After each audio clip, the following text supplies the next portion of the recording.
আমি আসলে এখানে কারোর দোষ খুঁজতেছি না। এই গাড়িটা, এটা তো নাম্বার প্লেটই নাই। সিমেন্ট মিক্সচারের শাহ সিমেন্টের গাড়ি, এটার নাম্বার প্লেট নাই, ব্যাক লাইট বা কোনো কিছুই নাই, নাথিং, জাস্ট নাথিং। সামনে তো হেডলাইট আছে, চলতেছে।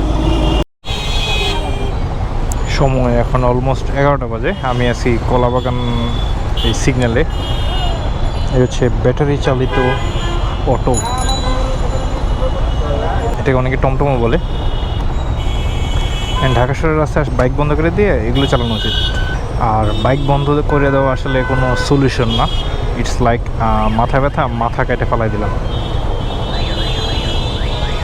কারণ হিউজ নাম্বার অফ পিপল শুধুমাত্র বাইকটা ইউজ করে অফিসে যাওয়ার জন্য, অফিস থেকে আসার জন্য। বাইক রিস্ক সব কিছু জেনেও ফ্যামিলি থেকে অ্যালাউ করে জাস্ট একটু টাইম মেনটেন করে যাওয়া আসার জন্য, এবং রাস্তায় যে হয়রানি, পাবলিক ট্রান্সপোর্টের যে হয়রানি, সেটা থেকে বেঁচে থাকার জন্য।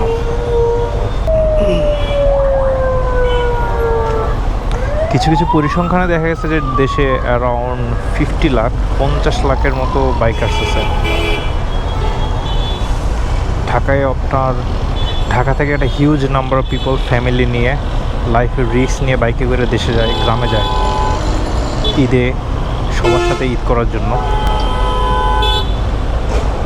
আর যে অ্যাক্সিডেন্টগুলো হয় এগুলো আপনি অ্যানালাইসিস করলে দেখবেন যে বেশিরভাগই দেখা যায় যে ফ্যামিলি নিয়ে খুবই রেয়ার বাইক অ্যাক্সিডেন্ট হয়।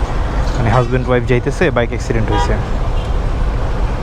আর অ্যাক্সিডেন্ট তো ঢাকা সিটির মধ্যেও হয়, জেলাভিত্তিক যে জায়গাগুলো সেখানেও অ্যাক্সিডেন্ট হয়। আর একটা মজার বিষয়, সেটা হচ্ছে গিয়ে বাইকাররা যদি বাইক ইউজ করা বন্ধ করে যদি চিন্তা করে যে হ্যাঁ এবার ঈদে আমরা গ্রামে যাব বাসে করে, আর আমাদের বাসের যে সাপোর্ট, সেটা আসলে পসিবল না সাপোর্ট দেওয়া। রাস্তায় জ্যাম জট হাবিজাবির কারণে একটা হিউজ হিউজ হিউজ প্রোডাক্টিভ একটা টাইম নষ্ট হয়, যেটা নিয়ে কারো কোনো মাথা ব্যথা নেই।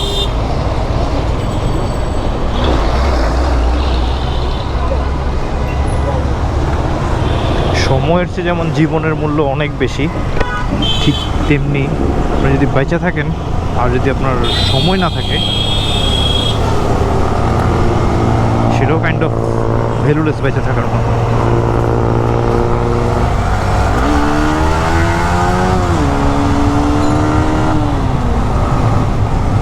হচ্ছে কি আমাদের দেশে পাবলিক ট্রান্সপোর্টেশন যে সিস্টেমটা আছে সেটাও অত্যন্ত লাজুক একটা অবস্থা। সেটার প্রচুর পরিমাণে মা বোন যারা আছে তারা তাদের মানে এই বাসে ধাক্কাধাক্কি করে অফিসে যায়, এবং অফিসে যাওয়ার সময় তারা জানেও না যে তারা আসলে টাইমলি পৌঁছাতে পারবে কি না।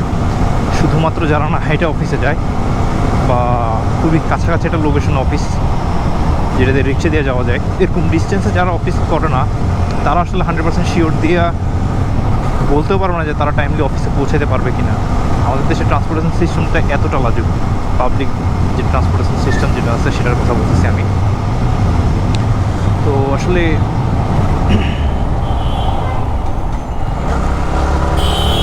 বাইকের আসলে কোনো বিকল্প নাই টাইম সেভ করার জন্য। দেন ট্রান্সপোর্টেশন যে কস্ট আছে যেটা, সেটা রিডিউস করার জন্য, সব মিলে বাইকের কোনো বিকল্প নাই। বাইক আর সাইকেলের কোনো বিকল্প নাই। অনেক মানুষ আছে সাইকেল চালায় আপনার অফিসে যায়। আমাদের দেশে প্রাইভেট কারের যে গড় গতি আছে সেটা নাকি অ্যারাউন্ড 2-3 কিলোমিটার সিটিতে। তো আপনি যদি ক্যালকুলেশন করেন তাহলে হয়তো দেখবেন যে রিক্সারও গড় গতি 2-3 কিলোমিটার সিটির মধ্যে।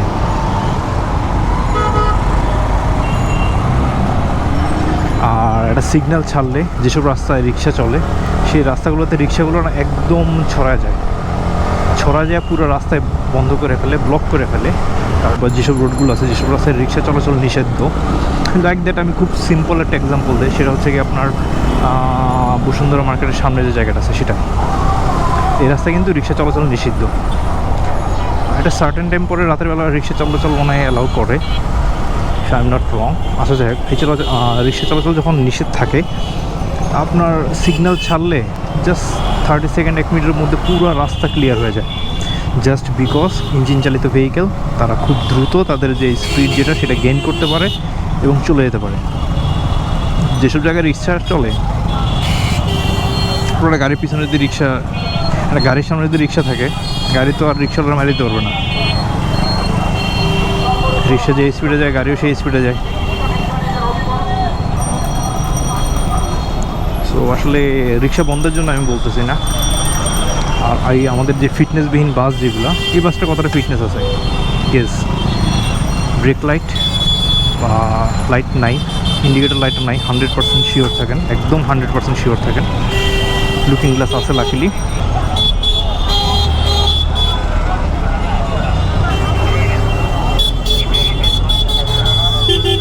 এই যে মানুষগুলো হাঁটতেছে, এদের জন্য কি রাস্তা ব্লক হয় না?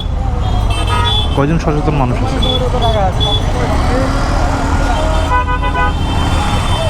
হাইওয়েতে বাইক বন্ধ, এটা একটা হয়রানি ছাড়া আসলে আর কিছুই হবে না আমার মতে। আমি যা বলতেছিল সবই আমার পার্সোনাল ওপিনিয়ন।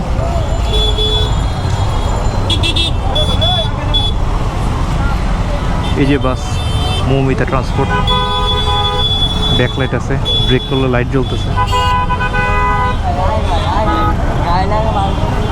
তো ওই যে একটা বাস দেখলাম, ওই বাসটা কতটা ফিটনেস আছে?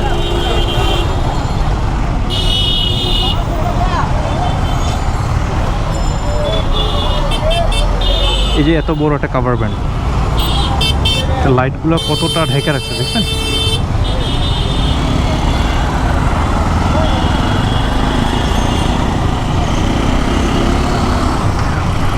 এত বড় একটা গাড়ির যে কতটা কাভার করা।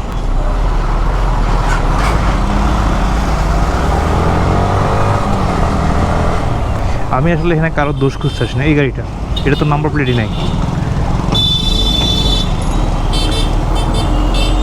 সিমেন্ট মিক্সচারের শাহ সিমেন্টের গাড়ি, এটার নাম্বার প্লেট নাই, ব্যাক লাইট বা কোনো কিছুই নাই, নাথিং, জাস্ট নাথিং। সামনে তো হেডলাইট আছে, চলতেছে। এটার কতটা ফিটনেস আছে?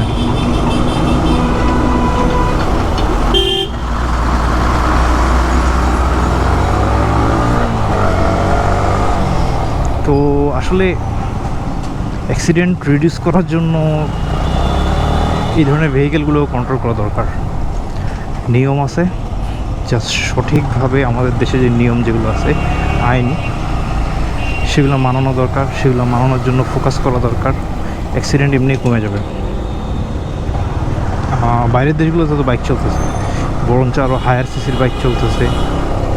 অ্যাক্সিডেন্ট ওষুধ দেশেও হয়, অনেক সেফটি মেনটেন করে মানুষ চালায়, তাও হয় অ্যাক্সিডেন্ট। আসলে এটা খুবই অনাকাঙ্ক্ষিত, আনএক্সপেক্টেড একটা বিষয়, এটা যে কোনো সময় যে কোনো কারোই হইতে পারে।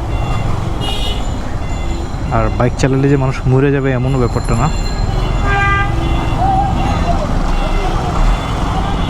আর যাই হোক, আমি আসলে আমার কথা আর দীর্ঘ করব না।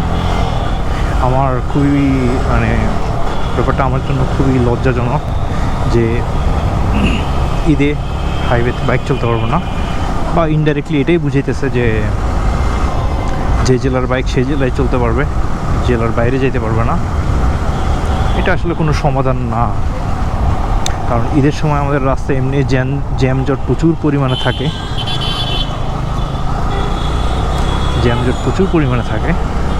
বাস দিয়ে আসলে টাইম মেনটেন করা পসিবল হয় না।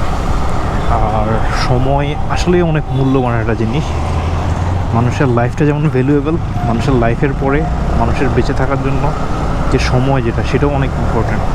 আপনার যদি লাইফে সময় না থাকে, বা প্রচুর পরিমাণে সময় যদি আপনার রাস্তায় জ্যামজটের মধ্যে বসে থেকে কাটাতে হয়, বা বাস কাউন্টারে বাসের জন্য ওয়েট করতে হয়, সেটা আসলে খুবই দুঃখজনক এবং লজ্জাজনক। আর আরেকটা মজার কথা বলি, সেটা হচ্ছে গিয়ে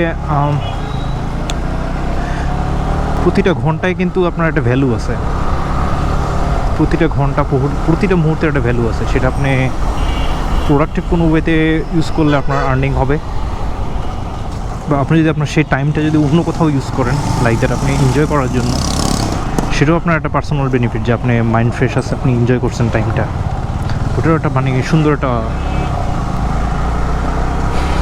ইউটিলাইজেশন হয়েছে। বাট আপনি যদি এটা বাস কাউন্টারে বসে বসে বা রাস্তায় জ্যামে বসে বসে ঘন্টার পর ঘন্টা সময় ওয়েট করেন, ওইটা আসলে কোন দিক দিয়ে আপনার ইউটিলাইজ হয়েছে। তো ফাইনালি এমনি নর্মাল সাধারণ biker, not that Pathao rider, যারা সবাই মিলে আগামীকাল, আমরা যারা সাধারণ বাইকার আছি তাদের সবাই মিলে আগামীকাল 5 তারিখ দুপুর 12টা বাজে একটা শান্তিপূর্ণ মানববন্ধনের জন্য ডাকা হয়েছে দুপুর 12টার দিকে প্রেস ক্লাবের এখানে। তো আশা করি এটা সুষ্ঠু সমাধান আসবে ইনশাল্লাহ, কারণ আমরা তো আসলে বাইকার, ভদ্রলোক, শিক্ষিত, সেফটি মেনে বাইক চালায়। আমাদের পক্ষে আসলে ওইভাবে রাস্তা বন্ধ করে ভাঙচুর করে আদায় করা তো সম্ভব না। ভদ্রভাবেই কথা বলা, খুব সুন্দরভাবে আমাদের সমস্যাগুলো বোঝানো ছাড়া আসলে আমাদের কাছে তেমন কিছু করার নাই। আশা করি খুব সুন্দর একটা সমাধান আসবে ইনশাল্লাহ, এই কামনা করি, এই ব্যক্তি করতেছি।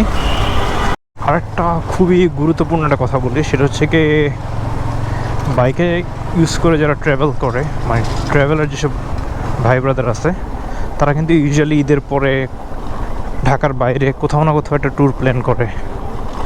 তো এই ধরনের একটা সিদ্ধান্ত যদি আসলে বলবৎ থাকে বা অ্যাপ্লাই হয় আর কি, তাহলে আমাদের দেশে ট্যুরিজম সেক্টর যেটা আছে সেটা তো একটা ইফেক্ট পড়বে। আমরা যারা বাইকার আছি তারা দেখা যায় যে নিজের টাকা খরচ করে বাইকের তেল ফুরাইয়া সারা বাংলাদেশের বিভিন্ন জায়গায় ঘুরে বেড়ায়। তো আশা করি এই স্কোপগুলা আমাদের যারা দেশের কর্ণধর আছেন তারা এমন কোনো স্টেপ নেবেন না যার কারণে সব কিছুতে একটা খারাপ একটা ইফেক্ট পড়ে। তো আবার কথা হবে একটা নতুন ভিডিওতে, সেই পর্যন্ত সবাই ভালো থাকবেন। আল্লাহ হাফেজ, আসসালামু আলাইকুম। GoPro stop recording.